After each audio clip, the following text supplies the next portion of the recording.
Good morning, Ian Crouch with your 8:30 Hunter News update. The National Road Transport Association says rising fuel costs are putting additional pressure on the Hunter's already stretched freight industry.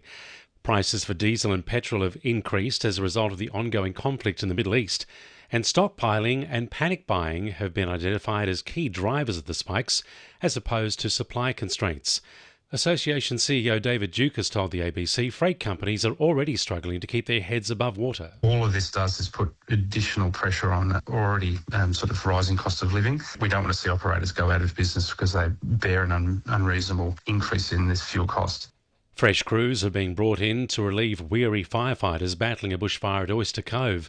The fire's been burning since yesterday afternoon in an area between Oyster Cove and Tanilba Bay. Crews have worked through the night to establish containment lines. The RFS says the fire has so far burnt through about 35 hectares and is at advice level with no property under threat. Port Stephens, Cessnock and the Central Coast have been considered as possible supercars locations despite a councillor's disapproval. Councillor Callum Paul's motion to bring the race back to Newcastle East was approved with the amendment the race would be held in a neighbouring region. However, Councillor Peter Winnie-Bartz flagged the conversations as disingenuous, with no race up for grabs currently. She says Council is giving motorsport fans false hope. I actually find that extremely disingenuous as well, because what you are doing is rehashing the trauma that other councillors have described that the residents of Newcastle East suffered. Now, we have put that to bed. It is not going to reoccur. We don't support it returning to Newcastle, and I absolutely support this amendment. The state government is calling for more foster carers in the Hunter, which it says needs more than 160 additional foster homes. The latest figures from the Department of Communities and Justice shows almost 2% of all children and young people in the region are in out-of-home care. A recruitment drive has been launched in the Hunter with a particular need for people to care for adolescents who often wait the longest to be placed. Work starts today on a major upgrade of Deves Road at Mandalong. It will see the restoration of 2.1 kilometres of road between Crawford and Mandalong roads to repair damage caused by the April 22 storms.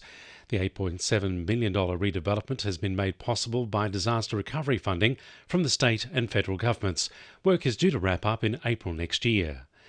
Businesses around Cessnock are being encouraged to sponsor students in this year's Mayoral Scholarship program. Applications for the scholarships are now open to local university or TAFE students needing assistance to cover educational costs. Council is calling on businesses to support the initiative to better equip the region's workforce.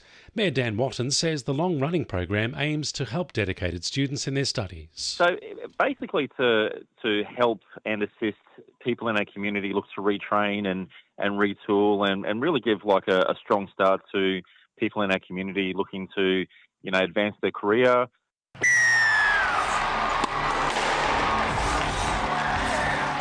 2NURFM Sport. The Newcastle Knights overcame a shocking set of injuries to smash the Sea Eagles 36-16 yesterday at Brookvale Oval. Despite losing both Caelan Ponga and Dylan Brown to injuries, the Knights were able to hold off an early second-half push by Manly to take the win. Coach Justin Holbrook says belief within his side is growing by the week. We want to be that hard-working, gritty side from Newcastle, and I reckon all of our supporters would be really proud of that. To concede early the second half, but then that was the only try we conceded. A lot of self-belief comes of that. The Jets' Premier's Plate hopes are in jeopardy following a heartbreaking 2-1 loss to Auckland at home on Saturday. The loss puts an end to the team's 10-game unbeaten streak and cuts their lead at the top of the table to just 1 point. They'll be looking to bounce back this Sunday against Sydney FC. Meanwhile, the women's side has returned from their Asia Cup break in fine fashion, crushing Sydney FC's women's side 3-1. Grand finalists have been set for this year's Newcastle District Cricket first grade finale. Stockton and Wallsend will meet each other in next week's decider after winning their respective semis yesterday. And Newcastle Surf Fest concluded yesterday after a thrilling week of competition. The Sunshine Coast's Alistair Reginardo defeated Frenchman Carly Vast for the men's title, while American Alyssa Spencer beat out Aussie Ziggy Aloha McKenzie in the women's. That's sport. I'm Charlie Proudlock. And the winning numbers in Weekend Lotto are 14, 21, 27, 34, 36 and 40, and the supplementaries are 5 and 33. And now you're up to date with the latest 2NURFM Hunter News.